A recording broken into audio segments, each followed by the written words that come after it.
Sebenarnya dalam hal ini konteksnya justru PBNU yang jadi Wahabi. Garis bawahi pernyataan saya, silahkan di-share kemana-mana. NU berubah jadi Wahabi.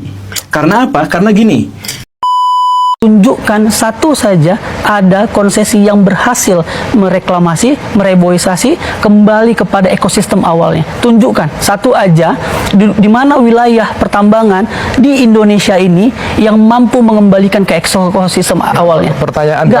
Pertanyaan baliknya adalah kenapa Anda begitu peduli untuk mengembalikan ekosistem awal? Karena kita butuh, Gus. Loh, maksudnya kita butuh. Maksudnya dibiarin dan itu wajib. Bukan begitu. Ini saya ambil analogi lain. Saya waktu kecil di kampung saya menikmati ekosistem yang baik. Pohon banyak, sawah banyak. Sekarang karena pertambahan penduduk, ekosistem itu hilang. Anak saya tidak lagi bisa menikmati itu. Gus, tidak head to head dibandingkan dengan pertumbuhan penduduk. Karena eskapator dengan manusia, emisi yang dikeluarkan beda, Gus. Satu orang, Gus, hanya bisa menebang satu pohon misalnya dalam satu hari, tapi eskapator bisa menebang ribuan hektar dalam satu hari. Itu enggak head to head, Gus. Ini yang saya sebut dengan Wahabisme itu. Wahabisme itu artinya gini, Rosi. Orang Wahabi itu begitu kepinginnya menjaga kemurnian teks, sehingga teks tidak boleh disentuh sama sekali. Harus puritanisme teks itu adalah Wahabi. Nah, saya mengatakan teman-teman lingkungan ini yang terlalu ekstrim, yang mengatakan cut dulu. Apa yang dikatakan oleh Iqbal itu ekstrim sih. Itu yang langsung nyerang ke Wahabisme gitu. Jadi langsung main framing itu, kalau main belajar logika filsafat itu langsung jatuhnya pada bagian itu ya. Ya, pada bagian cacat logika itu langsung main frame. Jadi gini nih, kalau misalkan orang-orang lingkungan hidup itu disebut Wahabisme lingkungan, sebenarnya dalam hal ini konteksnya justru PBNU yang jadi Wahabi. Garis bawahi pernyataan saya, silahkan di-share kemana-mana. NU berubah jadi Wahabi. Karena apa? Karena gini, Wahabi bisa kuat karena hubungan mereka yang kuat dengan pemerintahan. Jadi mereka itu transaksi kepentingan. Dulu Wahabi, Abdul Wahab dengan Ibnu Saud itu punya kekuasaan. Wah, tapi saya pengen menaklukkan wilayah-wilayah lain, saya butuh pasukan tambahan. Nah, datang Wahabi, Abdul Wahab. Saya punya pasukan yang militan yang kuat. Tapi kita deal-dealan, setelah saya dukung kamu, maka kamu dukung saya jadi mazhab negara. Itulah yang akhirnya menjadi Wahabi di Saudi sekarang itu. Dan itu akhirnya menjadi pembeda dengan Salaf. Pembeda. Karena orang Salaf itu biasanya sangat hati-hati kalau dia itu berinteraksi dengan penguasa. Kalau Wahabi itu fix langsung. Jadi gini, baraya kritik misalkan Saudi Arabia, itu orang-orang Wahabi itu langsung marah-marahnya luar biasa. Tapi kalau kritik pemerintah Indonesia, kritik Zimbabwe, mereka anteng. Karena yang paling penting itu adalah keterikatan afiliasi dengan kekuatan politik. Nah, itu Wahabi. Itu Wahabi. PBNU juga gitu. Ketika dia dikasih konsesi tambang, tiba-tiba langsung jadi tameng. Itu yang saya udah sering bilang di zaman dulu kan. Ketika tambang itu diserahkan kepada ormas keagamaan, itu menunjukkan pemerintah itu membutuhkan tameng spiritual dan sakral untuk bisa mempertahankan kinerja buruknya. Saya waktu kecil di kampung saya menikmati ekosistem yang baik. Pohon banyak, sawah banyak. Sekarang karena pertambahan penduduk, ekosistem itu hilang. Anak saya tidak lagi bisa menikmati itu. Gus, tidak head to head dibandingkan dengan pertumbuhan penduduk. Karena eskapator dengan manusia, emisi yang dikeluarkan beda, Gus. Satu orang, Gus, hanya bisa menebang satu pohon misalnya dalam eskapator bisa menebang ribuan hektar dalam satu hari. Itu enggak head to head, Gus. Ini yang saya sebut dengan Wahabisme itu. Ini yang saya sebut dengan narasi fear mongering. Saya tidak sedang menakut-nakuti, Gus. Ini tidak sedang menakut-nakuti. Ini adalah fakta. Anda tadi menyebut soal Rob di Pantura Jawa. Itu daerah saya. Saya lewat selalu setiap saat kalau ke Semarang, ke daerah Pati, itu saya lihat itu. Betul. Tapi pertanyaannya adalah, terus bagaimana Ini kan ini masalah yang harus diatasi, bukan dijadikan sebagai alat untuk menakut-nakuti masyarakat. Oh, tidak menakut-nakuti. Jadi ini menurut harus saya, kita atasi, Gus. Bagaimana cara mengatasinya? Salah satu cara mengatasinya adalah ubah imajinasi ekonomi ekstraktif dari pemerintah ini. Ada tidak negara yang sorry Gus, lagi-lagi saya minta maaf. Ada tidak negara yang maju tanpa industri ekstraktif? nah menurut saya Ada tidak, Gus? saya Ada tidak, Gus, negara yang maju industri ekstraktif? saya katakan negara Eropa sekarang ini maju, basis ekonomi awalnya dibangun karena melakukan ekstraksi di negara-negara yang dia jajah. Betul, tapi adakah tidak negara yang maju tanpa industri ekstraktif? Nah, negara-negara yang maju sekarang ini di Barat, itu sebetulnya mereka maju dibangun awalnya karena mereka ekstraksi. Iya, makanya ketika kita tahu bahwa industri ekstraktif ini sangat sangat buruk sekali, maka lakukanlah pertobatan ekologis. Ya, pertobatan Dan ekologis ada itu- banyak negara, Gus. Bayangkan, Pertobatan ekologis ini menurut saya perlu pada tempat-tempat yang memang tepat. Karena kalau Anda mengatakan bahwa industri ekstraksi itu adalah buruk seluruhnya, pertanyaannya adalah ekstraksi lalu dilarang sama sekali. Padahal kita ini sebagai bangsa, ada negara-negara yang memang diberkahi Tuhan kekayaan alam. Lalu Anda apakan? inilah yang disebut sebagai watak das disease, Gus. Ketika orang merasa bahwa ada sumber daya alam di situ, mari kita keruk sehabis-habisnya. Kita sudah mengeruk, bangsa ini sudah mengeruk banyak sekali industri sumber daya alamnya. Ada batu bara dari puluhan tahun. Apa kapan kita untuk merasa cukup dengan itu, Gus? Nah, lingkungan bisa saja ditunggangi oleh kepentingan asing. Tidak ya, bahwa ada negara maju dan itu adalah sebuah kesalahan. Pertanyaannya, apakah kita mau mengulangi kesalahan yang sama? Sehingga kita harus mengekstraksi seluruhnya. Apakah sumber daya alam yang ada itu kita biarkan saja, tidak kita kelola, padahal itu salah satu cara kita untuk tumbuh. Tentu. Nah, cuma cara membangunnya, tentu membangun yang harus dikelola dengan cara baik. Ada aturan-aturan. Tetapi gini, sebesar apapun masalah yang kita dapati di dalam penambangan ini, tidak menafikan bahwa penambangan itu sendiri adalah kegiatan yang mengandung maslahat. Jadi yang kita atasi adalah dampaknya, bukan penambangannya itu sendiri. Harus dibedakan antara dua hal Kita ini. harus berpikir, karena kita hidup hari ini. Kita tidak hidup di masa lalu bahwa Indonesia memiliki industri ekstraktif atau sumber daya alam yang sangat besar. Ya. Tapi kita hidup saat ini. Dunia sudah berubah. Panas suhu bumi ini udah hampir 1,5.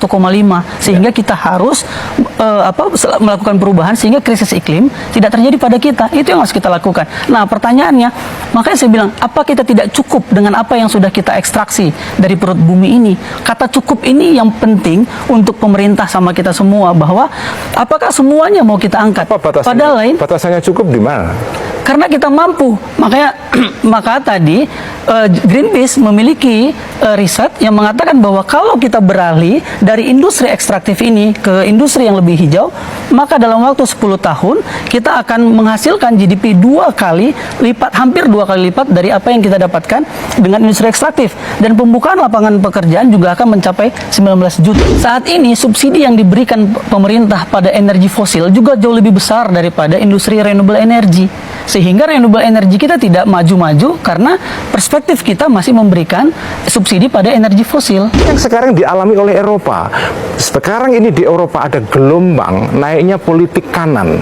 Di seluruh negara Eropa sekarang ini, salah satu isunya adalah karena kan marah terhadap partai-partai kiri di Eropa yang memaksakan policy-policy terkait dengan climate change. Tidak adil. Kami harus membayar listrik lebih mahal. Kami harus mengalami kenaikan bill kami. Sehingga mereka marah. Jadi kenapa sekarang ini partai kanan di Jerman sekarang ini naik, di Polandia, di Perancis, kemudian di Belanda, di Italia. Italia sekarang ini perdana menterinya dari politik partai kanan. Bagaimana mungkin orang yang begitu mencurahkan kecintaannya pada ekosistem lingkungan dan mengingatkan kita semua tentang pentingnya menjaga ekosistem lingkungan hidup, Anda sebut berbahaya. Ya, memang dampak-dampak berbahayanya memang real. Tadi saya katakan bahwa kenapa sekarang ini terjadi kebangkitan politik-politik kanan di seluruh negara-negara Barat. Ya, negara Barat ini kan negara yang paling agresif menerapkan kebijakan-kebijakan untuk menangkal climate change ya. Nah, kebijakannya itu sekarang mendapatkan resistensi luar biasa dari publik. Orang-orang yang sering bicara tentang kebenaran memang akan selalu sering dilabeli asing, dilabeli berbahaya, dilabeli menyebar ketakutan. Itu memang udah fitrahnya mungkin ya Gus ya. Dan kami meyakini bahwa label-label yang diberikan kepada Greenpeace atau orang-orang yang pro terhadap lingkungan itu adalah juga sebuah narasi tanding yang tentu memang harus kami hadapin. Tapi coba kita lihat narasi yang sangat berbahaya tadi, seakan-akan ketika kita pro terhadap renewable energy, hari ini kita mau menutup PLTU yang hari ini menerangi lampu kita. Kan kita tidak begitu. Kita memang pro terhadap renewable energy, sehingga kita meminta pemerintah membuat roadmap yang sangat jelas. Kapan Indonesia ini mau beralih dari PLTU ke renewable energy. Asosiasi Penambang Nikel Indonesia menegaskan bahwa PT GAC Nikel telah memenuhi seluruh persyaratan legal dan teknis sebagai perusahaan tambang yang menjalankan praktek ramah lingkungan di Pulau GAC, dan mereka referensinya adalah referensi internasional yang diakui, sehingga seharusnya tidak mendapat cibiran bahwa mereka merusak lingkungan. Absolutely 100% wrong itu pernyataan. Karena apa? Karena pemerintah sendiri melalui Permen 53 tahun 2020 sudah bilang bahwa penambangan di pulau-pulau yang sangat kecil seperti GAC kurang dari 100 km persegi itu tidak boleh. Itu narasi jahat ya Mas Iqbal, kalau ujungnya adalah menolak sama sekali pertambangan. Kalau sekedar mengkritik bad mining, saya setuju. Tetapi kalau ujungnya adalah pertambangan sama sekali tidak boleh dilakukan di dunia ini, di Indonesia, itu jutaan orang juga jadi korban sebagai wokisme itu. Ya. Gus, ini ada anugerah di bawah tanah dan di atasnya ada pohon-pohon. Kalau mau diambil ini anugerah, maka pohon-pohon ini harus ditebang. Pohon ini juga anugerah sebenarnya. Tapi saat ini situasinya kita sudah tidak memungkinkan. Kita kan berbicara hari ini. Kalau ratusan tahun yang lalu suhu bumi tidak sepanas ini, mungkin itu masih bisa dilakukan, sehingga perlu di shifting secara cepat gitu, bahwa kita harus segera bergegas keluar dari industri ekstraktif ini. Lagi-lagi Gus, anugerah tadi yang Gus sampaikan soal industri ekstraktif ini, saya pernah katakan waktu PBNU menerima izin konsesi tambang, saya katakan tunjukkan satu saja ada konsesi yang berhasil mereklamasi, mereboisasi kembali kepada ekosistem awalnya. Tunjukkan satu aja di mana wilayah pertambangan di Indonesia ini yang mampu mengembalikan ke ekosistem awalnya. Pertanyaan baliknya adalah kenapa Anda begitu peduli untuk mengembalikan ekosistem awal? Karena kita butuh, Gus. Loh, maksudnya kita butuh. Maksudnya dibiarin dan itu wajib. Bukan begitu. Ini saya ambil analogi lain. Saya waktu kecil di kampung saya menikmati ekosistem yang baik. Pohon banyak, sawah banyak. Sekarang karena pertambahan penduduk, ekosistem itu hilang. Anak saya tidak lagi bisa menikmati itu. Gus, tidak head to head dibandingkan dengan pertumbuhan penduduk. Karena eskapator dengan manusia, emisi yang dikeluarkan beda, Gus. Satu orang, Gus, hanya bisa menebang satu pohon misalnya dalam eskapator, bisa menebang ribuan hektar dalam satu hari. Itu enggak head to head, Gus. Ini yang saya sebut dengan Wahabisme itu. Wahabisme itu artinya gini, Rosi. Orang Wahabi itu begitu kepinginnya menjaga kemurnian teks, sehingga teks tidak boleh disentuh sama sekali. Keniscayaan yang harus dilakukan. Arahnya adalah dia seperti menolak sama sekali mining. Karena industri ekstraksi selalu pada dirinya adalah dangerous dan itu berbahaya. Jadi yang bilang tidak berbahaya ada nggak, Gus? Nggak. Oke, kalaupun berbahaya, apakah sama sekali kita tidak boleh menambang? Lahat mafsadatnya. Ada jutaan orang yang juga mengambil manfaat dari tambang ini. Batu bara itu real. Anak-anak kita itu bisa sekolah. Oke, kalau begitu tadi karena mereka bisa menikmati listrik ini yang ditenagai oleh batu bara. Itu deforestasi kita itu sudah lebih kecil daripada yang sudah terdeforestasi. Nggak, maksud saya gini. Nggak ada ruang, Gus. Maksud saya. Ini ada namanya hitung-hitungan, Gus, daya dukung, daya tampung lingkungan. Dalam satu wilayah, dia memungkinkan untuk diekstraksi lagi atau tidak. Kalau dia sudah tidak mencukupi, maka berhenti. Di sini, contoh begini, Gus. Kan tadi sering menyampaikan dengan transportasi pertumbuhan penduduk. Jakarta sudah lebih pembangunannya, sudah banyak sekali, sehingga harusnya kita mengatakan yang namanya moratorium pembangunan misalnya. Apa salah moratorium pembangunan? Dan jangan salah Gus, pemerintahan Jokowi itu pernah menerbitkan Perpres soal moratorium izin hutan. Artinya pemerintah pun menargetkan agar tidak terjadi deforestasi, sehingga Sebenarnya kesejahteraan ini, tanah, bumi, air, dan seluruh yang ada di dalamnya, kata konstitusi sih buat masyarakat Indonesia. Buat masyarakat Indonesia atau untuk kelompok oligarki. Oligarki ini memang masalah yang perlu dibicarakan juga ya. Tetapi gini, saya setuju bahwa tambang-tambang selama ini itu dikuasai oleh pihak-pihak yang serakah ya. Harus dihapus sama sekali, atau Anda punya jalan tengah di mana kita juga harus menjadi negara industri, tapi juga tidak melupakan tentang ekosistem lingkungan hidup. Harusnya yang difikirkan pemerintah adalah bergeser dari industri ekstraktif seperti hilirisasi ini, bergeser ke industri manufaktur yang daya ungkit ekonominya jauh lebih besar, gitu ya. Bayangkan kalau kemudian kita lihat bagaimana yang terjadi di Wawoni, Sulawesi Selatan, kemudian Sulawesi Tenggara, Maluku Utara, beban ekonomi masyarakat menjadi lebih besar. Kompas bahkan pernah menulis bahwa ketika terjadi krisis iklim, biaya kesehatan yang kita tanggung itu 2 kali lipat lebih besar, bahkan bisa sampai 3 kali. Yang disampaikan Wahabi tadi ya, orang-orang lingkungan, kami mengkritik Undang-Undang Cipta Kerja, bahwa Undang-Undang Cipta Kerja malah tidak memberikan kepastian hukum. Benar kan apa yang sudah diprediksikan oleh kawan-kawan, bahwa Undang-Undang Cipta Kerja menjadi salah satu momentum di mana pemerintah bisa dengan sesuka hati berubah aturan dalam waktu yang sangat cepat, sehingga tidak memberikan kepastian hukum.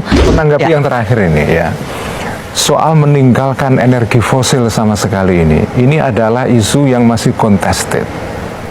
Ini bukan sesuatu yang sudah selesai kalau pakai bahasa orang-orang ulama Islam. Ini belum mujma' alaih, belum konsensus.